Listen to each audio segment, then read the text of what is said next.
Hello friends, मैं भारती आपका स्वागत करती हूँ आरजेएम स्टडी के यूट्यूब चैनल पे। मैं उम्मीद करती हूँ कि आप बहुत ही अच्छे से होंगे, खुश होंगे और स्वस्थ होंगे। आपने पहली क्लास को देखा होगा और वहाँ से आपने टॉपिक को याद भी कर लिया होगा। मैं आपसे एक वादा चाहती हूँ कि आप इस वीडियो को अपने बबलू और बबली तक शेयर कर देना ताकि उनका भी फ़ायदा हो जाए, या फिर आपकी जानकारी में कोई ऐसे बच्चे भी होंगे जो कि बैच को अफोर्ड नहीं कर पाते। उनके लिए फ्री में यूट्यूब पे ये इनिशिएटिव स्टार्ट किया गया है कि वो अच्छे से इन चीज़ों को कवर कर पाए। तो आप प्लीज़ थोड़ा बहुत सहयोग कीजिएगा, कोऑपरेट कीजिएगा, और अगर आपने भी पहले कहीं बैच से पढ़ाई कर रखी है तो ये आपके लिए रिवीजन का काम करेगी। तो चलिए आज की क्लास को शुरू करते हैं। अब शुरू करने से पहले मैं आपको एक बात और बता दूं, अगर आपको पीडीएफ चाहिए तो वो आरजेएम स्टडी के टेलीग्राम चैनल पे मिलेगी, और आपको इस वीडियो के डिस्क्रिप्शन में भी लिंक मिलेगा, आप वहाँ से भी जा सकते हो चैनल पे। तो चलिए अब स्टार्ट करते हैं एंशिएंट हिस्ट्री की हमारी क्लास सेकेंड्स को। देखिए बच्चे, यहाँ पर सबसे पहले एक पॉइंट है होमोनिड्स। होमोनिड्स का क्या मतलब होता है? होमोनिड्स का मतलब होता है, होमो का मतलब होता है ह्यूमन यानी कि इंसान, मानव, और नीड्स का मतलब होता है एप्स, यानी कि एप्स में क्या आएंगे आपके बंदर, लंगूर या चिंपैंजी। ठीक है, तो ये होता है होमोनिड्स का मतलब। और जो आदि मानव है वो शुरुआती मानव को ऐसा ही माना गया था कि वो कुछ इंसान था, कुछ बंदरों के जैसा था, इसीलिए ये नाम उसको दिया गया है। और ये जो आदि मानव है, सबसे पहला जो आदि मानव साइंटिस्ट को मिला है उसका नाम उन्होंने दिया है रामापिथेकस, जो कि अफ्रीका में मिला था। और उसकी पहचान क्या थी? वो बंदा आधा झुककर चलता था। वो जो आदि मानव था आधा झुककर चलता था। उसके बाद सेकंड नंबर पे मिला, अफ्रीका में ही जो मिला था उसका नाम था ऑस्ट्रेलोपिथेकस। वो जो मानव था वो सीधा चलता था। ध्यान दीजिएगा बच्चे, जो पहले वाला था वो झुककर चलता था, रामापिथेकस, और सेकंड वाला जो था ऑस्ट्रेलोपिथेकस वो सीधा चलता था। और ये दोनों के दोनों आपको अफ्रीका में ही मिले थे। उसके बाद हम बात करते हैं, हिंद महासागर में मिला था जावा मानव। धीरे धीरे जो आदि मानव था, समझिए आप, अफ्रीका से वो मूव करता करता हिंद महासागर तक आ गया। जंगलों में ही उसको रहना था, वहीं पे खाना पीना था, और वो घूमते घूमते यहाँ तक भी आ पहुँचा था। वहाँ से जो आदि मानव मिला है, जो अवशेष मिले, उसका नाम दिया गया जावा मानव, जिसको होमो इरेक्टस नाम दिया गया था, जिसने आग की खोज की थी।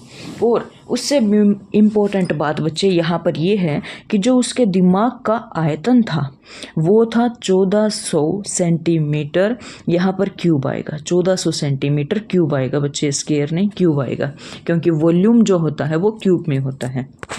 ठीक है, इसे आप करेक्ट कर लीजिएगा।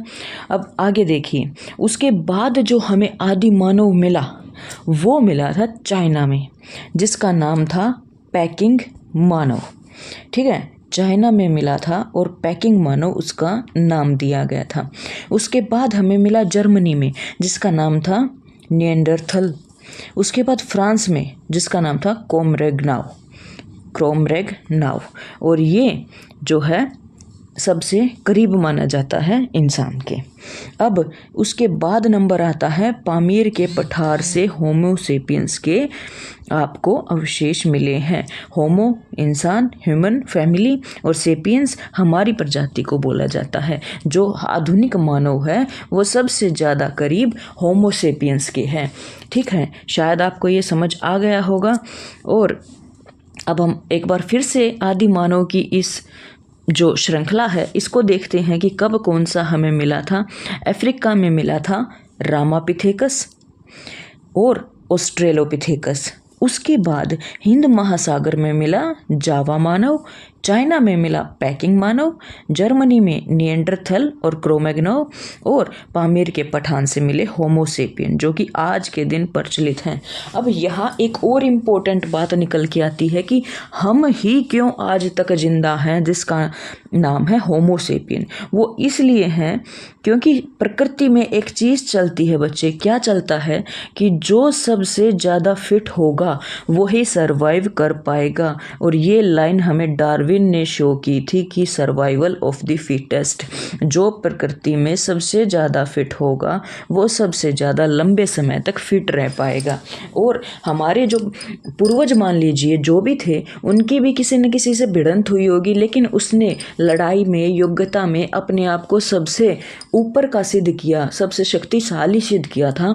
तो इस वजह से वो सरवाइव कर पाया और बाकी नहीं कर पाए। तो यही जो थ्योरी है वो डार्विन ने दी थी, सर्वाइवल ऑफ द फिटेस्ट। आप समझ गए होंगे। तो अब चलिए आगे बढ़ते हैं। अब लैमार्कवाद, इसने क्या दिखाया था कि पीढ़ी दर पीढ़ी प्रयोग और अनुप्रयोग, यानी कि जैसे हमारी जनरेशन बढ़ती रहती है वैसे कोई ना कोई नई चीज़ और निकलती रहती है। जैसे सांप थे, उनके धीरे धीरे पैर गायब हो गए, और जो जिराफ थी उसको पत्ते खाने थे क्योंकि वो शाकाहारी है, तो उसकी गर्दन जो है समय के साथ साथ लंबी हो गई। ठीक है, शायद आप ये बात भी समझ गए होंगे। अब हम चलते हैं अपने टाइम पीरियड के ऊपर, जो कि प्री हिस्टोरिक टाइम है। यहाँ पर क्या हुआ था, प्री हिस्टोरिक जो टाइम है आपका, उसको थॉमसन ने 3 भागों में बांटा था। Thomson has divided this period into 3 parts. Okay, आपको चिंता करने की ज़रूरत नहीं है। ये टॉपिक, ये PDF आपको बाइलिंगुअल ऐसे के ऐसे मिलेगी, तो इंग्लिश मीडियम, हिंदी मीडियम दोनों बच्चे इसमें अच्छे से स्टडी कर सकते हैं। तो चलिए, ये इम्पोर्टेंट वर्ड है बच्चे, ये नाम इम्पोर्टेंट है। थॉमसन ने जो है इसको 3 भागों में बांटा था। ठीक है, फर्स्ट वन क्या है हमारा, old stone age. Old stone age में क्या होता है, पाषाण काल का सबसे पहले अध्ययन रॉबर्ट ब्रूस फुट ने 1863 में किया था। इसीलिए रॉबर्ट ब्रूस फुट को प्रागैतिहासिक काल का पिता कहते हैं। ये आपका पेपर में क्वेश्चन आता है, और अगर आप इसको 3 से 4 बार इस नाम को दोहरा लेते हो तो आप अपना 1 नंबर यहाँ से पक्का करके चलते हो कि आपने ये याद कर लिया। फिर से देखिए बच्चे, सबसे पहले अध्ययन पाषाण काल का रॉबर्ट ब्रूस फुट ने किया था, इसीलिए उसको ऐतिहासिक काल का पिता कहा जाता है। The first study of this age was done by Robert Bruce Foote in 1863।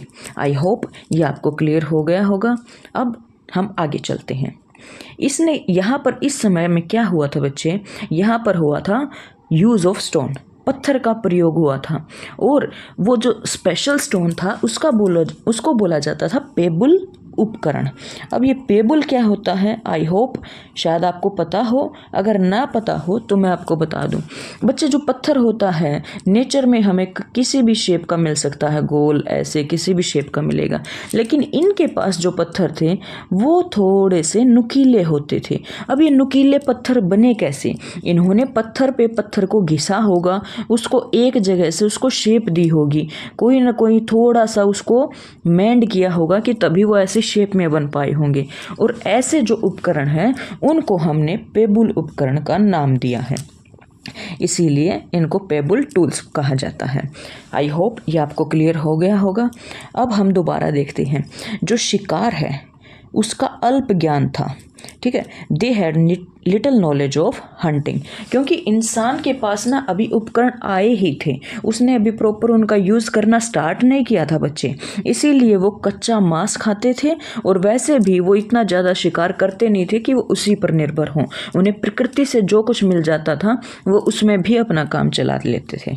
ठीक है, अब इसके बाद एक इम्पोर्टेंट घटना हो जाएगी बच्चे, कि वहाँ क्या होगा, आग जलाना सीख जाएंगे वो। अब देखिए बच्चे, कभी ना कभी ऐसा हुआ होगा कि जंगल में आग लग गई होगी, और उस आग लगने के कारण जो है वहाँ पर बहुत सारे जानवर मरे होंगे।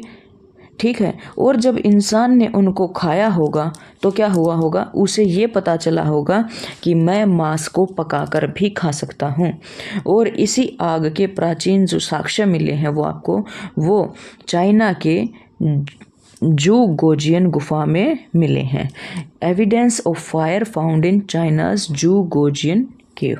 तो आपको ये समझ आ गया होगा कि पहले जो इंसान था वो पत्थर का प्रयोग किया, उसने धीरे धीरे पेबुल उपकरण बनाए, फिर वो धीरे धीरे शिकार, लेकिन अभी अल्प ज्ञान था, पूर्ण ज्ञान नहीं था। ये इंपॉर्टेंट वर्ड है बच्चे, आगे आने वाली जो एज होगी उसमें पूर्ण ज्ञान होगा, लेकिन अभी अल्प ज्ञान है। उसके बाद उसने आग जलाना सीखा है। जो उसका जीवन था वो अस्थिर था। आप समझ सकते हो, आदि मानव है, ना उसके पास घर था, ना कोई बनाने की तकनीक थी, कुछ भी नहीं था। वो जंगलों में इधर से उधर भटकता रहता था और वो खाना बदोश थे। आप समझ सकते हो, देवर नोमैड्स, वो यहाँ से वहाँ घूमते थे और जो मिल जाए बस उसी में काम चलाते थे। अब आगे देखते हैं बच्चे, इस काल में और क्या क्या हुआ था। यहाँ पर जो है आपने जो आदि मानव था उसने चित्रकारी शुरू कर दी थी। They started painting. अब कभी ऐसा हुआ होगा, वो जहाँ रहते होंगे वहाँ पर कोई गुफा होगी, अब उन्होंने पत्थर से उस दीवार के ऊपर कुछ भी ऐसे बना दिया होगा तो उसके निशान बन गए होंगे। तो उन्हें धीरे धीरे समझ में आया कि हम यहाँ पर कोई न कोई ड्राइंग बना सकते हैं। तो अब उन्होंने कुछ न कुछ बनाया होगा और उसको देखकर वो खुश भी हुए होंगे। अब इसी से उनकी पेंटिंग स्टार्ट हो गई, जिसके हमें कुछ न कुछ प्रूफ मिलते हैं, जो कि भीमबेटका की गुफाओं में है। और ये जो है 2003 में यूनेस्को में इस साइट को शामिल किया गया था। अब इस जगह की जो खोज है वो सबसे पहले वीएस वाकड़कर ने की थी। वो 1957 से 58 में की थी वीएस वाकड़कर। ये रायसेन जिले में है, जो कि मध्य प्रदेश में है। और इसमें क्या है, यहाँ पर जो प्रूफ मिले वो शैल चित्रकारी के मिले हैं, जिसमें लाल और हरे रंग का प्रयोग हुआ था। ठीक है। और यहाँ पर जो है महाभारत कालीन गुफाएं भी हैं। अब ये जो चारों पांचों पॉइंट है ना बच्चे, ये आपको याद करनी है। भीमबेटका की गुफाएं, सबसे पहला क्वेश्चन, कॉमन से क्वेश्चन यहाँ से यही बनते हैं कि भीमबेटका की गुफाएं कहाँ हैं, मध्य प्रदेश में। सबसे इम्पोर्टेंट पॉइंट यही बनता है। या फिर ये पूछ लेते हैं कि जो शैल चित्रकारी है उसके साक्ष्य हमें कहाँ से मिलते हैं, तो इसका भी जवाब मध्य प्रदेश होगा। आई होप ये आपको क्लियर हो गया होगा। चलिए अब आगे चलते हैं। उसके बाद आता है middle stone age. Middle stone age, इसे जो है लघु पाषाण काल भी कहते हैं। It is also called Mesolithic period. ठीक है, इसे मेसोलिथिक पीरियड भी बोलते हैं। अब यहाँ पर क्या हुआ, तीर कमान का प्रयोग शुरू हो गया और शिकार का पूर्ण ज्ञान हो गया। Full knowledge of hunting and use of bow and arrow. अब देखिए बच्चे, ये चीज़ हुई कैसे होगी। जो इंसान ने पहले पत्थर बनाए थे, अब वो पत्थर कभी उसने दूर फेंक के भी मारे होंगे। जब उसने देखा होगा कि ये पत्थर काफ़ी दूर तक जा रहे हैं, यहाँ से मैंने यहाँ तक पहुँचा दिए, तो वो जो चीज़ें हैं, इसको ये समझ आया होगा इंसान को कि मैं किसी न किसी तरीके से और दूर तक इन हथियारों को भेज सकता हूँ। तो उसने बो एंड एरो को यूज़ करना स्टार्ट कर दिया और वो चीज़ों से क्या हो गया, ये दूर से शिकार करने लग गया। दूर का जो जानवर था ये उसको मार सकता था। अब यहाँ पर इसे शिकार का पूर्ण ज्ञान हो गया। पहले जो टाइम पीरियड था उसमें इसे अल्प ज्ञान था, अब वाले टाइम में इसको पूर्ण ज्ञान हो गया है। और ये chopper, chopping, hand axe, burin, इन तकनीकों का इस्तेमाल करते थे। They use chopper, chopping, hand axe, burin techniques. ठीक है, आपको ये शायद समझ आ गया होगा। अब हम आगे चलते हैं। यहाँ पर अब क्या हो गया, पशुपालन यानी कि एनिमल हस्बेंड्री भी उसने स्टार्ट कर दी, जिसके हमें साक्ष्य जो मिलते हैं आदमगढ़ एमपी में मिलते हैं और पालतू पशु राजस्थान से इसके साक्ष्य मिलते हैं। वैसे आपको पता होगा कि इंसान ने सबसे पहले पालतू जानवर किसको बनाया था, डॉग को बनाया था। एक कुत्ते को उसने सबसे पहले पाला था और आज के समय पे भी हमारे घरों में होते हैं, तो आप इसको याद रख सकते हो, आसानी से याद हो जाएगा। इम्पोर्टेंट जो पॉइंट है बच्चे इस टाइम पीरियड का, सबसे इम्पोर्टेंट पॉइंट शिकार का पूर्ण ज्ञान और पशुपालन है। आपसे डायरेक्ट क्वेश्चन पूछा जाता है कि पशुपालन हमने कौन से टाइम पीरियड, कौन से एज में स्टार्ट किया था, तो आप बता सकते हो कि आपने पशुपालन जो है वो मिडिल स्टोन एज में स्टार्ट किया था। तो चलिए अब आगे वाला पॉइंट देखते हैं। अब यहाँ क्या हो गया, बर्तन बनाना भी सीख लिया है इंसान ने। यहाँ पर मिट्टी से बर्तन बनाना भी सीख लिया है। Learn to make utensil from clay. इसके जो साक्ष्य हैं वो आपको कहाँ से मिलते हैं, वो इलाहाबाद यूपी से मिलते हैं कि वहाँ पर जो है मिट्टी के बर्तनों के टुकड़े मिले हैं, कुछ घड़े भी मिले हैं। तो उसके साक्ष्य जो मिले हैं इससे हम समझ सकते हैं कि उन लोगों ने बर्तन बनाए होंगे। अब मध्य पाषाण काल जो है, मिडिल स्टोन एज जो है, पाषाण वैसे आपको पता होगा क्या होता है, पत्थर। मध्य, मिडल, पाषाण, पत्थर काल, टाइम पीरियड। जो मिडिल स्टोन एज है उसके जो प्रमुख स्थल हैं वो है संगनकुल्लू, जहाँ से राख का टीला मिला है, जलहल्ली और कुचाई जो कि उड़ीसा में है। ये जो पॉइंट है ना बच्चे, आप 1, 2, 3 बार इसको रिवाइज करोगे ना तो आपकी जुबान पे आ जाएंगे। एग्जामिनर आपको कोई भी एक एक्स्ट्रा पॉइंट डाल के ये कह सकता है कि इनमें से कौन सा जो स्थल है वो हमारे मिडिल स्टोन एज में नहीं आता, तो आप इनको पढ़ लो, बस ये वहीं से आपको एलिमिनेट करने में हेल्प मिल जाएगी। 2-3 बार इनको रिवाइज कीजिए, इससे ज़्यादा कोई दिक्कत नहीं होगी। और यूपीएससी या स्टेट पीसीएस में तो ऐसे ही सवाल आते हैं कि इनमें से कौन सा स्थल मिडिल स्टोन एज से रिलेटेड नहीं है। अगर आपको फ्यूचर में वो तैयारी भी करनी है तो अभी से इन पे काम स्टार्ट कर दीजिए। चलिए अब हम आगे चलते हैं। मध्य पाषाण काल में ही जो शव दफनाने की प्रथा है वो शुरू हुई थी। यहाँ क्या है, दमदमा एक जगह है यूपी में, और वहाँ पे क्या हुआ है बच्चे, एक कब्र से 3 समाधियाँ मिली हैं। लेखिया एक जगह है मिर्जापुर में, वहाँ से 17 नर कंकाल मिले हैं। अब लंगनाज एक जगह है गुजरात में, वहाँ से पशुओं की हड्डी के साक्ष्य मिले हैं।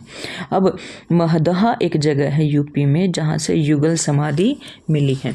ये आप 2-3 बार बोलोगे तो याद होएगा। अभी मैं आपको कुछ और बताती हूँ इनमें।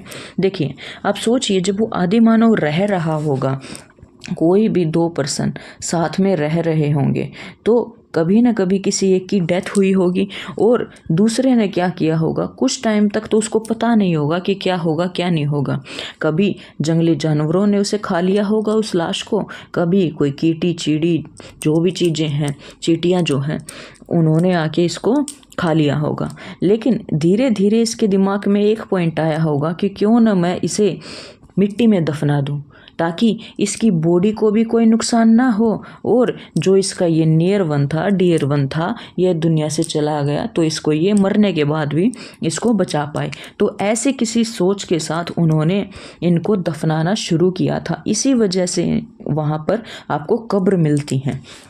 अब ये जो लाइन है कि एक की कब्र से 3 समाधियाँ मिली हैं, तो बच्चे आप समझिए, कई बार ऐसा भी होता है कि इंसान बार बार, क्योंकि वो एक जगह रहता नहीं था, वो इधर से उधर घूमते रहते थे, तो कई बार या तो फैमिली के किसी मेंबर की इकट्ठी डेथ हो जाए तो उनको इकट्ठा दफना देते थे, या फिर आपको पता होगा एक दफना दिया उसके बाद भी दूसरे दफनाए जाते थे। और वो आपको जो हमारी C14 पद्धति है उससे पता चलता है कि कोई लाश किसी टाइम पीरियड की है और कोई और लाश वो दूसरे टाइम पीरियड की है, तो ऐसे हमें पता भी चलता है। अब जैसे ये है 17 नरकंकाल जो मिले हैं, तो शायद वो एक जगह एक किसी कारण से उनकी मौत हुई होगी, इसी वजह से उनको इकट्ठा दफना दिया गया होगा। अब ये युगल समाधि भी मिली है। युगल समाधि का मतलब क्या है कि एक मेल की और एक फीमेल की, ऐसे जो है वहाँ पर आपको बॉडी मिली है। समझ गए होंगे शायद तो आप। अब हम आगे चलते हैं। आगे है हमारा new stone age. New stone age में क्या हुआ है, जो सबसे इम्पोर्टेंट चीज़ हुई है वो हुई है यहाँ पर एग्रीकल्चर। इंसान अब इतना कुछ सीख गया है कि वो एक जगह पर रहकर अपनी कृषि करने लग गया है, और कृषि के जो साक्ष्य हैं वो मेहरगढ़ पाकिस्तान से मिले हैं, जो कि मेहरगढ़ कहाँ है, बोलन नदी के किनारे है। ऐसे ऐसे सवाल आपके आते हैं कि मेहरगढ़ कौन सी नदी के किनारे है? बोलन नदी के किनारे, और ये पाकिस्तान में है। ठीक है। Evidence of agriculture has been obtained from Mehrgarh, Pakistan. और जो बलूचिस्तान है, पाकिस्तान का एक हिस्सा है बलूचिस्तान, उसको रोटी की टोकरी कहा जाता है। वैसे ये इसलिए कहा जाता है कि आपको सबसे पहले जो साक्ष्य हैं अनाज के यहीं से मिली हैं, इसी वजह से इसको रोटी की टोकरी कहा जाता है। ये आपका क्वेश्चन आता है तो आप इसको याद कर लीजिएगा। अब यहाँ से जो है हमें पूजा के साक्ष्य भी मिले हैं, वर्शिप, किसी न किसी गॉड के साक्ष्य मिले हैं। पहिए का आविष्कार भी इंसान ने यहाँ पर कर लिया था, the invention of the wheel. अब इस काल में जो है इन्होंने छोटे छोटे पत्थरों का उपयोग किया था, जिसको हम माइक्रोलिथ कहते हैं। ये इम्पोर्टेंट वर्ड है बच्चे, माइक्रोलिथ। ये आपसे एग्जाम में क्वेश्चन बनता है कि माइक्रोलिथ का यूज़ जो है इंसान ने कौन से टाइम पीरियड में किया था। तो वो आप बता सकते हो कि वो जो यूज़ है वो नवपाषाण काल में शुरू हुआ था। अब आप फिर से देखिए इस चीज़ को, from this period small stones, छोटे छोटे जो पत्थर हैं, कॉल्ड माइक्रोलिथ, जिनको माइक्रोलिथ कहते हैं, वर यूज द मोस्ट। अब वो यूज़ होने लगे थे। अब आपको पता था पहले उसके पास बड़े पत्थर होते थे, अब उसने उन्हीं से तोड़ के और छोटे छोटे और हथियार टाइप के पत्थर भी बना लिए थे, जिसका वो काम अपने किसी भी काम में ले सकता था। अब यहाँ पर एक और चीज़ है, शिल्प का प्रयोग, यूज़ ऑफ क्राफ्ट। आप समझिए वहाँ पर वो कोई कलाकारी भी करने लग गया था, चित्रकारी भी करने लग गया था। अब इंसान में इतनी समझ हो गई थी वो कि वो एक जगह पर रहता, वहीं पर खेती करता, अपने परिवार के साथ रहता। वो जो नोमैड्स वाली प्रवृत्ति थी वो उसकी अब जा चुकी थी, और एक जगह रहने के कारण उसके पास किसी न किसी कला की भी उसको जानकारी हो गई थी। तभी तो उन्होंने मिट्टी के घड़े वगैरह भी बनाए हैं और उनके कलाकारी के हमें साक्ष्य भी मिले हैं। अब आज की क्लास में तो बच्चे यहीं तक रहेगा, लेकिन मैं आपको एक बार दोबारा इनको रिवाइज करवा दूं ताकि आप इसको भूलें ना और आप एग्ज़ाम में यहीं से डायरेक्ट अपने क्वेश्चंस को देख पाओ। तो चलिए हम स्टार्ट करते हैं कि हमने आज कहाँ से स्टार्ट किया था। जो सबसे पहले आदि मानव था उसको नाम दिया गया था होमोनिड्स, यानी कि ह्यूमन और एप्स, हम दोनों के पूर्वज एक ही हैं जिनको नाम दिया गया था होमोनिड्स। वहीं से ह्यूमन और वहीं से एप्स आए हैं। एप्स में आपके आते हैं बंदर, लंगूर और चिंपैंजी। ठीक है। अब अफ्रीका में सबसे पहले जो मिला था उसका नाम था रामापिथेकस, जो कि आधा झुककर चलता था। उसके बाद हमें मिला ऑस्ट्रेलोपिथेकस, जो मानव सीधा चलता था। उसके बाद हिंद महासागर में मिले हैं जावा मानव। आपसे बच्चे डायरेक्ट क्वेश्चन पूछा जा सकता है कि हिंद महासागर से हमें कौन से टाइप का मानव मिला है, तो उसका नाम था होमो इरेक्टस, जिसने आग की खोज की और 1400 सेंटीमीटर क्यूब उसके दिमाग का आयतन था। अब चाइना से पूछा गया, चाइना से जो मिला है, चाइना में मिले हैं पैकिंग मानव, और जर्मनी में निएंडरथल और फ्रांस में क्रोमैग्नो। ठीक है। और पामीर के पठार से जो मिले वो थे होमोसेपियन, जो आज तक चलते आ रहे हैं। इसी वजह से डार्विन ने भी एक सिद्धांत दिया था, सर्वाइवल ऑफ द फिटेस्ट। ठीक है। तो आपको ये याद रखना है, नाम भी याद रखना है, किसने दिया था? डार्विन ने। तो चलिए अब हम आगे चलते हैं। लैमर्कवाद सिद्धांत के अनुसार पीढ़ी दर पीढ़ी इन चीज़ों का प्रयोग हुआ, और जैसे कि हमारे सांप के जो पैर थे वो गायब हो गए और जिराफ की गर्दन लंबी हो गई, इसके ये साक्ष्य हैं। अब हम अपने प्री हिस्टोरिक टाइम पीरियड को देखते हैं। इसमें क्या है कि थॉमसन ने इसे 3 भागों में बांटा है। ओल्ड स्टोन एज, जिसमें रॉबर्ट ब्रूस फुट ने इम्पोर्टेंट रोल प्ले किया, इसी वजह से इसको प्रागैतिहासिक काल का पिता कहा जाता है, और टाइम पीरियड था वो 1863 का। The first study of this age was done by Robert Bruce Foote in 1863। अब इस टाइम पीरियड पे क्या हुआ, इंसान ने पत्थर का प्रयोग स्टार्ट किया।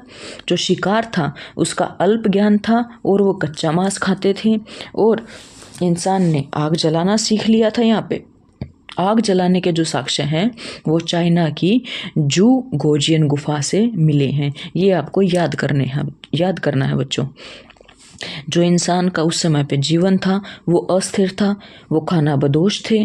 चित्रकारी भी शुरू कर दी थी और चित्रकारी के जो प्राचीनतम साक्ष्य मिले हैं वो भीमबेटका की गुफाओं में मिले हैं, जो 2003 में यूनेस्को साइट्स में शामिल की गई थी। 1957 से 58 के बीच में इसकी खोज की गई थी V.S. वाकड़कर के द्वारा। रायसेन जो जिला है मध्य प्रदेश का, वहाँ पर ये गुफाएं स्थित हैं। इसमें शैल चित्रकारी के आपको साक्ष्य मिले हैं जिनमें लाल और हरे रंग का प्रयोग हुआ है, और महाभारत कालीन गुफाएं भी यहीं पर हैं। ये आपको याद रखना है। ये जो 4-5 लाइनें हैं बच्चे, ये सबसे ज़्यादा इम्पोर्टेंट है। अब आगे देखते हैं middle stone age. Middle stone age में इसे क्या बोलते हैं? लघु पाषाण काल हिंदी में, और इंग्लिश में मेसोलिथिक पीरियड। इस टाइम पे इंसान ने बो एंड एरो का यूज़ करना स्टार्ट किया। फुल नॉलेज ऑफ हंटिंग हो गई, इसे शिकार का ज्ञान हो गया, और जो टेक्निक्स यूज़ करता था वो चॉपर, चॉपिंग, हैंड एक्स और ब्यूरिन थी। ये टेक्निक्स के नाम हैं। अब पशुपालन भी उसने स्टार्ट कर दिया था, जिसके साक्ष्य आदमगढ़ से मिलते हैं, और पालतू पशु के साक्ष्य बाजोर राजस्थान से मिलते हैं। बच्चे क्वेश्चन आते हैं, ये आदमगढ़ वाला क्वेश्चन तो बहुत ही इंपॉर्टेंट है कि पशुपालन के जो साक्ष्य हैं वो कहाँ से मिलते हैं, तो ये आपको याद करना है। इसके बाद जो है उन्होंने क्या किया, बर्तन बनाने भी सीख लिए मिट्टी से। उसके साक्ष्य कहाँ मिलते हैं? इलाहाबाद से, यूपी से। ठीक है, आपको ये याद करना है। मध्य पाषाण काल के जो प्रमुख स्थल है वहाँ से उसमें प्रथम आता है संगनकल्लू, जलहल्ली और कुचाई, जो कि उड़ीसा में है। संगनकल्लू से राख का टीला मिला है। ये आपका इम्पोर्टेंट क्वेश्चन है, और ये यूपीएससी तक में ये पॉइंट आता है कि राख का टीला कौन सी जगह से मिला है, तो आपको ये अच्छे से याद करना है बच्चे। अब मध्य पाषाण काल में एक चीज़ और थी कि वहाँ पर शव दफनाए जाते थे। ये मैंने आपको अभी बताया था कि वो शव क्यों दफनाते थे, क्योंकि उनका जो भी नियर डियर था उसकी डेथ हो गई, तो वो उसको जलाने का उनको उस टाइम पे पता नहीं था, क्योंकि जलाने में बहुत सारी लकड़ियां यूज होती हैं, उसका सिस्टम अलग है।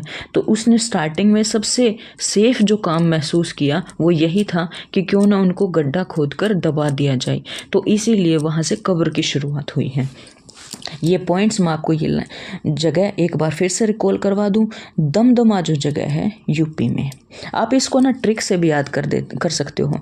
दम निकला यूपी में, लेखहिया मिर्ज़ापुर, लेख लिखा मिर्ज़ापुर में, लखनाज गुजरात में, महदहा यूपी में। ठीक है, आप इनको ऐसे करके याद कर सकते हो। वैसे तीनों जगह यूपी की ही हैं, तो आप इनको याद कर सकते हो आसानी से।